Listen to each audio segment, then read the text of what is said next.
Was just on one of the Mandalorian costume groups and saw a gentleman that was making really crisp, angled, armored pieces.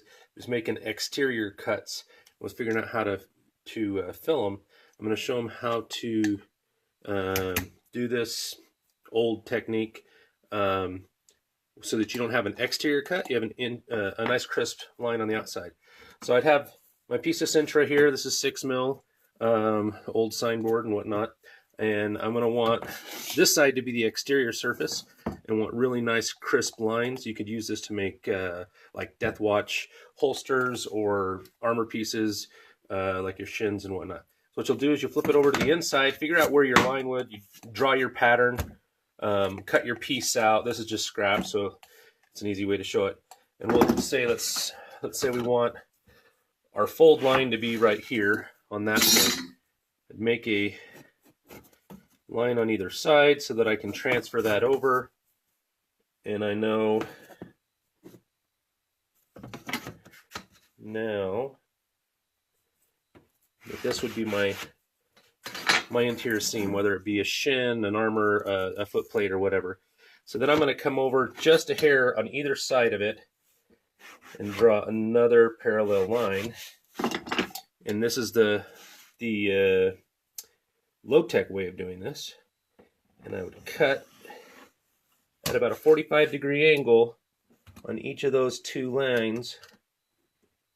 It helps if I have the ruler straight.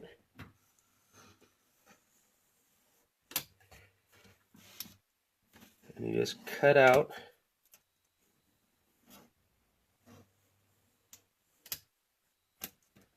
a little wedge.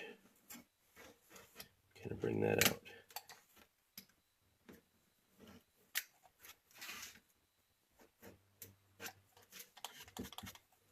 So this now I've got a little channel built in there. Now I clean that up and make it a little bit more parallel so that when I fold this later, it would line up really good. But this is just a quick example. I want to get through as fast as possible. So we're just going to kick that out, blow that out. Now, when I heat that with my heat gun, just trying to hit just that one line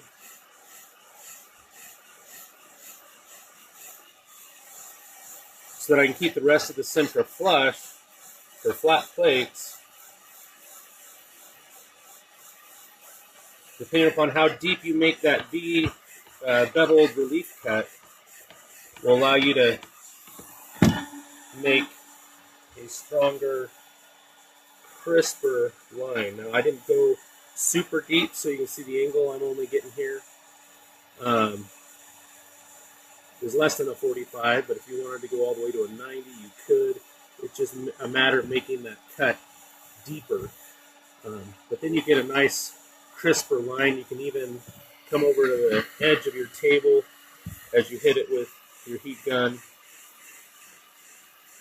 and get it to bend down even more. But that, especially on smaller pieces, it allows you to bend them by hand and get a really nice crisp edge. Now again, I didn't go super deep with that cut or super wide on the 45, so it didn't go to a 90. However, now let me show you another option. I'm going to cut this piece off.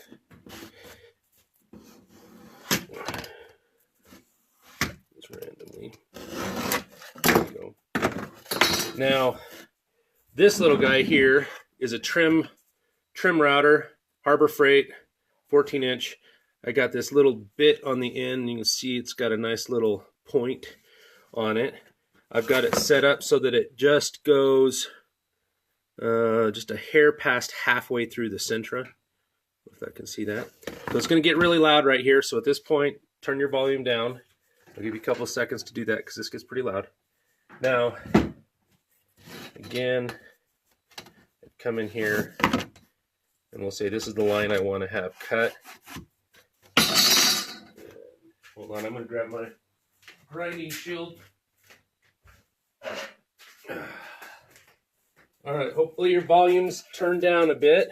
This is going to get loud. Turn this on.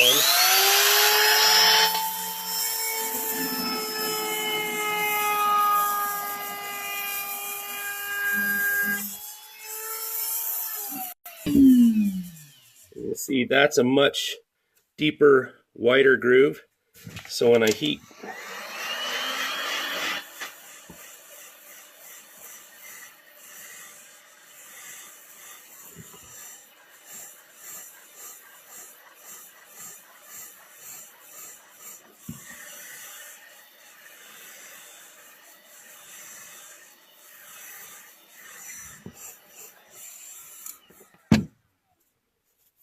now it comes right over.